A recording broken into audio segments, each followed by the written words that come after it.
इस वीडियो में देख आरआरबी एनटीपीसी परीक्षा के 10 मोस्ट इम्पोर्टेंट क्वेश्चन। ये क्वेश्चन एनटीपीसी परीक्षा में बार बार पूछे जाते हैं। दोस्तों वीडियो को अंत तक जरूर देखिएगा और वीडियो पसंद आई तो वीडियो को लाइक एंड शेयर करके हमारे चैनल को सब्सक्राइब जरूर करिएगा। चलिए बिना समय बर्बाद किए शुरू करते हैं वीडियो।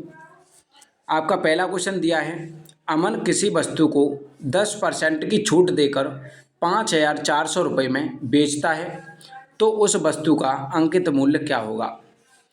हर चीज़ अपने आप में 100% होती है, कोई भी वस्तु हो वह 100% होती है अपने आप में।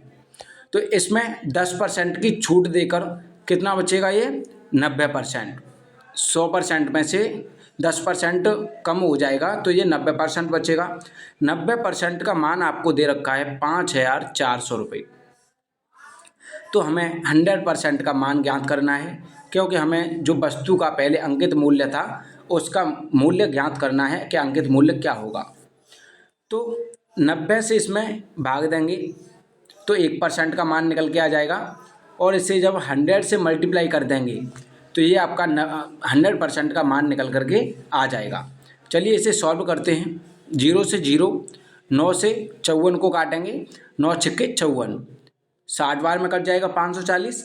60 का गुणा 100 से करेंगे तो ये आपका आंसर निकल के आ जाएगा 6,000 रुपये। उसका जो अंकित मूल्य था वह 6,000 रुपये था। ऑप्शन सी करेक्ट आंसर हो जाएगा इसका।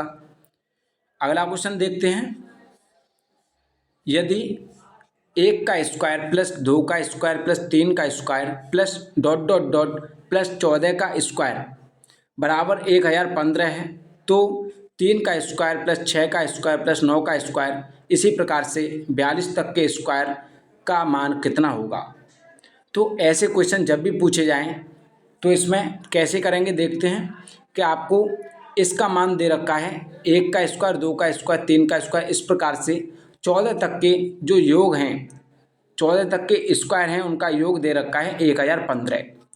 तो थोड़ा सा इसे समझ करके क्वेश्चन को करेंगे कि दूसरे वाले में से इसमें से आप क्या कर सकते हैं, इसमें से 3 का स्क्वायर कॉमन ले सकते हैं। तो कॉमन लेने के बाद जो ब्रैकेट के अंदर संख्या बचेगी ये बचेगी 1 का स्क्वायर प्लस 2 का स्क्वायर प्लस 3 का square dot dot dot dot इसी प्रकार से 14 का स्क्वायर तक ये संख्या बचेगी। अब ऊपर जो दिया हुआ है 1 से 14 तक के स्क्वायर का योग दे रखा है आपको 1,015। ब्रैकेट में जो है 1,015 आपको इसका मान दे रखा है, और ब्रैकेट के बाहर कितना है 3 का स्क्वायर। 3 का स्क्वायर कितना होता है 9। तो 9 का जब इससे मल्टीप्लाई करेंगे तो ये आपका निकल के आएगा 9 पन्ना 45। 9 का 1 में करेंगे तो 9 1 9 और 4 13 का 3 हासिल 1।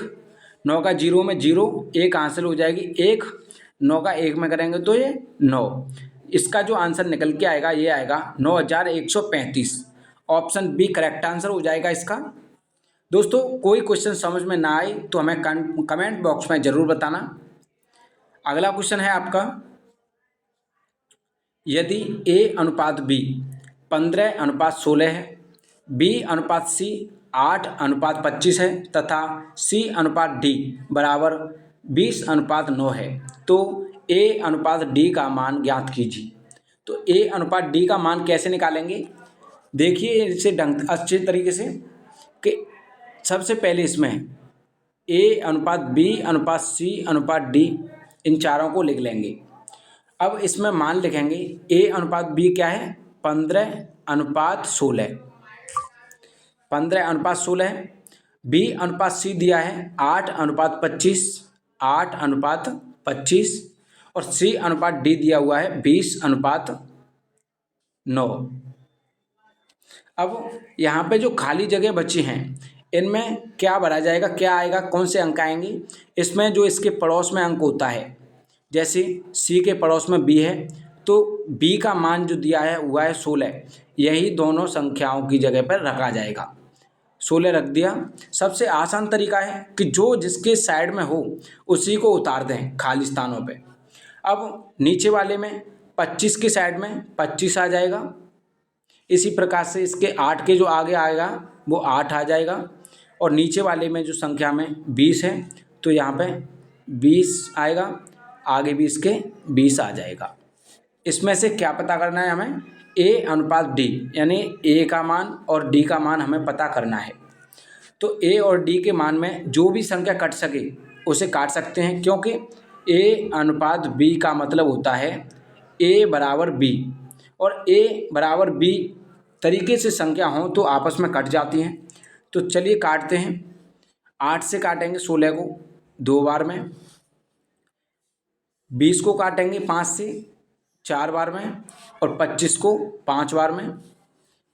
3 से काटेंगे अब, 3 त्रिके 9, 3 से ये जाएगा 5 बार, 5 से 5 कट जाएगा।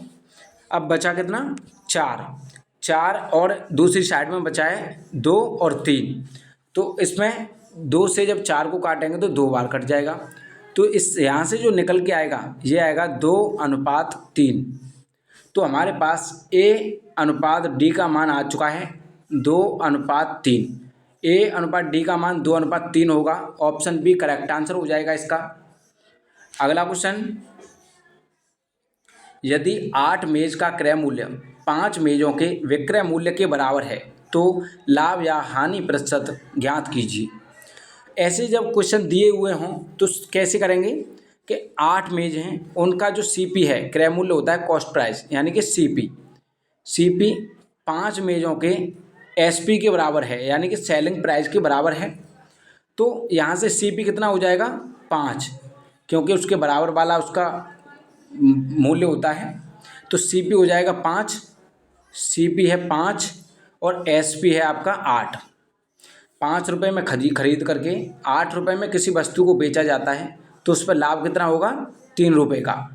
अब उसने पूछा है कि प्रतिशत लाभ कितना होगा, तो 3 कितना प्रतिशत है, किस पे निकालेंगे, क्रय मूल्य पर। तो यानी कि 5 पे निकालेंगे। 5 से 100 को काटेंगे, 20 बार में कटेगा, 20 या 60, यानी कि 60%। उसका जो विक्रय मूल्य के बराबर, यानी कि हानि प्रतिशत क्या होगा, लाभ या हानि प्रतिशत पूछा है। तो उसमें लाभ हो रहा है, क्योंकि 5 की वस्तु 8 में बेची है, 3 का लाभ हुआ, प्रतिशत में कितना हुआ, ये 60% का, यानी कि ऑप्शन सी करेक्ट आंसर हो जाएगा, उससे 60% का लाभ होगा। अगला क्वेश्चन देखते हैं। क्वेश्चन है, यदि √4624 बराबर 68 है तो √46.24 प्लस √0.4624 प्लस √0.004624, यानी कि 4624 का मान ज्ञात कीजिए। इसका मान ज्ञात करना है तो कैसे करेंगे, देखो सब में आपको एक चीज़ दिख रही होगी कि 4624, इसमें भी 4624, यहाँ पर भी 4624 है। तो जब भी कोई संख्या रूट में हो, उसके अंदर पॉइंट लगा हुआ हो, तो अंडर रूट से बाहर निकालने पर पॉइंट उसके आधी संख्या के बाद लग जाता है। जैसे यहाँ पे 2 अंकों के बाद लगा हुआ है, तो अंडर रूट से बाहर निकालेंगे तो 1 अंक बाद लगेगा। वो कैसे होता है कि जैसे हम मल्टीप्लाई करते हैं 1.2 गुणा 1.2, यहाँ से इसे मल्टीप्लाई करेंगे तो कितना हो जाएगा, 144। पॉइंट कितने अंक बाद आएगा, 1 अंक ये और 1 ये, यानी 2 अंक बाद आ जाएगा 1.44। इस प्रकार से, और इसे रूट में से बाहर निकालेंगे तो कितना हो जाएगा, इसे ये हो जाएगा 1.2। तो इस प्रकार से होता है। चलिए आगे समझते हैं कि इस क्वेश्चन को हल कैसे करेंगे। इस क्वेश्चन को हल करने के लिए आपको मान दे रखा है 4624 का 68। तो 4624 को पहले सीधा मान लिख लेंगे इसका 68, रूट में से बाहर निकाल दिया, 68 लिख लिया। 68 अब कितने अंक बाद है, 4 अंक बाद, अंडर रूट में है 4 अंक बाद, तो बाहर निकलने के बाद कितने बाद लगेगा, 1 अंक बाद, यानी कि 2 अंक बाद है इसमें, तो 1 अंक बाद लगेगा, यानी 6.8 हो जाएगा। और दूसरा है 0.4624, ये है 4 अंक बाद, तो ये कितने अंक बाद लगेगा, 2 अंक बाद, तो ये हो जाएगा आपका 0.68। अब तीसरे में दिया है आपका 6 अंक बाद, तो इसमें कितना हो जाएगा, 3 अंक बाद, यानी आधा हो जाता है 0.068। और जब भी इस प्रकार से क्वेश्चन को हल करें तो इसी प्रकार से लिखना है कि पॉइंट के बाद में जो संख्याएं हैं जैसे लिखनी है, तो इसको जोड़ने और घटाने में कभी दिक्कत नहीं आती है। और ना ही गलती होती है। तो चलिए हल करते हैं। इसका जो मान आएगा कितना आएगा, 8, इसको जोड़ेंगे, 8 का 8, 8 और 6 14 का 4 हासिल 1, 8 और 6 14 और 1 हासिल 15 का 5 हासिल 1, पॉइंट लग रहा है, पॉइंट लगा दिया, 6 और 1 हासिल 7। इसका जो मान निकल के आएगा ये आएगा 7.548। इसका जो आंसर है ये हो जाएगा ऑप्शन बी। अगला क्वेश्चन देखते हैं। सरल कीजिए, यानी कि सिंपलीफिकेशन से क्वेश्चन पूछा जाता है। तो सरल कैसे करते हैं, ये होता है बोर्ड मास। इसके लिए बोर्ड मास का रूल आना बहुत ही ज़रूरी है। बोर्ड मास का अर्थ होता है, बी होता है ब्रैकेट यानी कोष्टक, ओ होता है ऑफ यानी का अर्थ होता है गुणा, और डी होता है डिवाइड, और एम होता है मल्टीप्लिकेशन, ए से होता है ऐड, और एस होता है सब्ट्रैक्शन यानी कि घटाव। ये बोर्ड मास का नियम पूरा पता होना चाहिए। उसके बाद इसको हल करते हैं, यानी कि सबसे पहले ब्रैकेट को हल करेंगे, फिर ऑफ, फिर डिवाइड को करेंगे, फिर मल्टीप्लिकेशन को, फिर ऐड को, और फिर सब्ट्रैक्शन को। तो चलिए देखते हैं। इसमें सबसे पहले क्या करेंगे, कोष्टक है नहीं तो इसमें करेंगे डिवाइड को, यानी कि 7.2 में डिवाइड करेंगे इसमें 8 से। तो 8 से जब इसमें भाग देंगे तो ये कितना हो जाएगा, ये हो जाएगा 0.9। इसमें जब इससे भाग देंगे तो ये 0.9 हो जाएगा। इसके बाद क्या करेंगे, गुणा, माइनस का 3 गुणा 2.3, यानी कि ये हो जाएगा आपका, गुणा करेंगे तो 6.9। इसमें अब क्या करेंगे, इसमें अब जोड़ेंगे 5 को, और पहले दिया हुआ ये 24 को, इसमें अब ये जोड़ देंगे इन्हें। तो 0.9 से, यानी कि 6.9 में से अगर 0.9 को घटाएंगे तो कितना बचेगा, ये बचेगा आपका 6 बचेगा मात्र। 6 बचने के बाद में इसे जब हल करेंगे तो प्लस प्लस की संख्याओं को जोड़ेंगे, 24 और 5, ये हो जाएगा 29, और 29 में से घटाना कितना है, 6 को। तो जब 6 को माइनस करेंगे तो ये आपका निकल के आएगा आंसर 23। इसका जो राइट आंसर हो जाएगा ऑप्शन बी, इसका राइट आंसर हो जाएगा। अगला क्वेश्चन देखते हैं। 100 से 200 के बीच ऐसी कितनी संख्याएं हैं जो 12 से पूर्णतः विभाज्य होंगी। तो ऐसी संख्याओं को कैसे निकालेंगे, सबसे पहले हमें 1 से 100 तक देखनी है कि कितनी है। तो 1 से 100 तक हमारी कितनी होंगी, 12 से डिवाइड करेंगे तो ये कितना निकल के आएगा, 12 नमा 108, 100 से ज़्यादा हो गया तो 12 से 8 फाड़ देंगे, 12 8 96, यानी कि 1 से 100 तक हमारी 8 संख्याएं होती हैं। तो 100 से ऊपर की पूछे हैं 200 तक। अब निकालेंगे 200 तक कितनी होती हैं, तो 200 को डिवाइड करेंगे 12 से, तो 12 से देंगे इसमें तो कितनी बार जाएगा, पहले 12 एकम 12 बचा 8, 80 हो जाएगा, और 12 छक्के 72, यानी कि 16 बार जाएगा। फिर उसके बाद कितना बचेगा, ये 8, यानी कि 8 बचेगा तो पॉइंट लगा के 0 बढ़ाना पड़ेगा, यानी लास्ट वाली जो संख्या होगी ये होगी आपकी 192। इसमें आखिरी बार ये 12 का भाग जाएगा पूरा पूरा, उसके बाद नहीं जाएगा। 8 शेष बचेगा, उससे हमें कोई लेना देना नहीं है। अब उसके बाद अब देखते हैं कि 1 से 100 तक, 1 से 200 तक 16 होती हैं और 1 से 100 तक 8 होती हैं।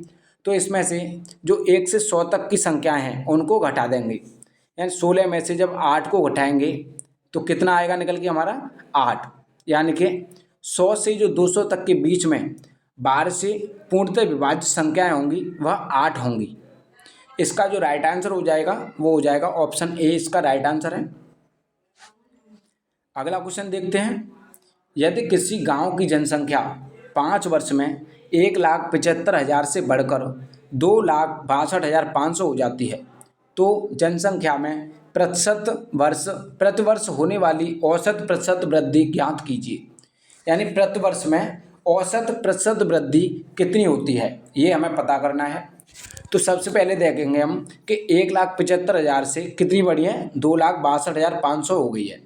तो ये कितनी बढ़ी, 25,000 तो इसमें बढ़ जाएगा, तो 25,000 ये बढ़ा, इसमें कितना हो गया 2 लाख, और 2 लाख से और कितना ऊपर है 62,500, तो इसमें जोड़ेंगे 62,500, ये कितना हो जाएगा 0 का 0, दूसरा भी 0 का 0, 5 उतारेंगे, 5 और 2 7 और 6 और 2 8, यानी कि जो वृद्धि हुई है वह हुआ है 87,500 की वृद्धि हुई है 5 साल में।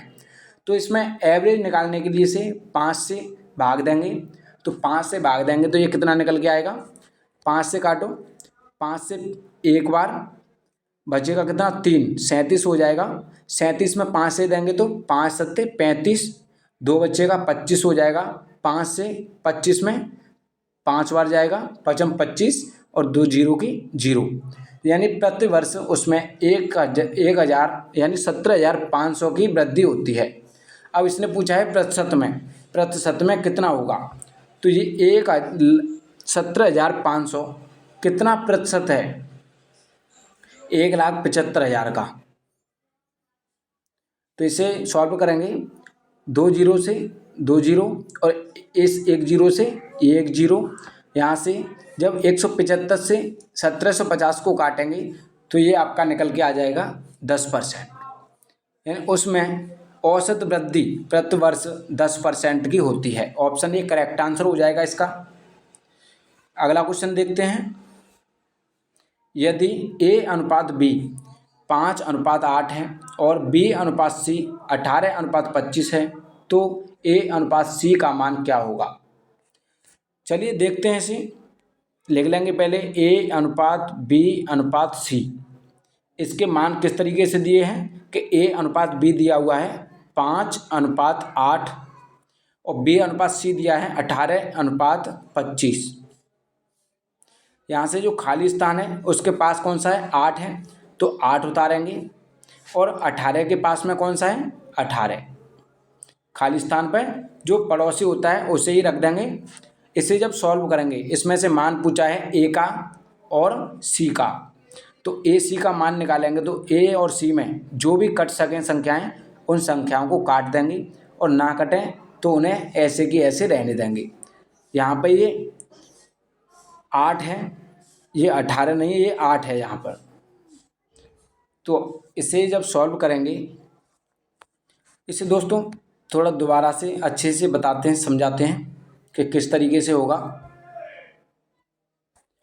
A अनुपात B अनुपात C, इनका जो मान दिया हुआ है, A अनुपात B है 5:8 और B अनुपात C दिया हुआ है 18:25, यानी कि 18:25। अब इसके मान निकालने हमें A और C का मान पता करना है। तो C के पड़ोस में कौन सा है, B का मान कितना है, 8 को रख देंगे और यहाँ पे जो B के पड़ोस में कौन सा है, C, यानी कि 18, B का मान 18 है तो इसके बगल में 18 को रख देंगे। इसे जब सॉल्व करेंगे तो ये सॉल्व करके आंसर जो हमारा निकल के आएगा, इसे 5 से काटेंगे पहले, 5 से एक बार और 5 से ये 5 बार, तो इसका जो मान निकल के आएगा ये कितना आएगा, 18:90, यानी कि इसे जब सॉल्व करेंगे 18 में ये 8 गुणा 5 है, 8 40, इससे जब 18:40 को जब काटेंगे ये 9 बार जाएगा और ये 20 बार। इसका जो आंसर निकल के आएगा ये आएगा ऑप्शन बी 9:20। अगला क्वेश्चन देखते हैं, ए और बी मिलकर एक कार्य को 6 दिनों में पूरा कर सकते हैं और ए अकेले, यहाँ पे ये ए है, ए अकेले इस कार्य को 9 दिनों में पूरा कर सकता है। बी अकेले इस कार्य को पूरा करने में कितना समय लेगा, यानी कितने दिन लगाएगा। तो आपको दिया है ए और बी दोनों मिलकर के ये 6 दिन में पूरा कर सकते हैं और ए अकेला उस कार्य को 9 दिन में पूरा कर सकता है। तो इस प्रकार से क्वेश्चनों को हल करेंगे कि इनका पहले लेंगे एलसीएम। इस प्रकार से जब भी क्वेश्चन दिए हुए हों तो इसका एलसीएम लेते हैं। 6 और 9 का एलसीएम आएगा 18। 18 में जब 6 से डिवाइड करेंगे तो ये 3 बार और 9 से करेंगे तो ये 2 बार। यहाँ पे ए की जो एक दिन कार्य करने की क्षमता है वह है 2 यूनिट और ए और बी की दोनों की मिलकर जो क्षमता है वह है 3 यूनिट। तो इसमें से हमें ए का मान पता है कि 2 यूनिट है, तो बी का कितना हो जाएगा 1 यूनिट, यानी कि बी एक दिन में 1 यूनिट करता है, तो इस 18 यूनिट को कितने दिनों में पूरा करेगा। तो 1 से भाग देंगे, यानी कि बी का मान 1 यूनिट है, 1 से भाग देंगे तो ये कितना आ जाएगा 18 दिन। बी अकेला उस कार्य को 18 दिन में पूरा करेगा। ऑप्शन बी करेक्ट आंसर है इसका। दोस्तों वीडियो पसंद आई हो तो वीडियो को लाइक एंड शेयर करके हमारे चैनल को सब्सक्राइब करना ना भूलें, और ऐसे ही वीडियो देखने के लिए हमारे चैनल को सब्सक्राइब जरूर करिएगा।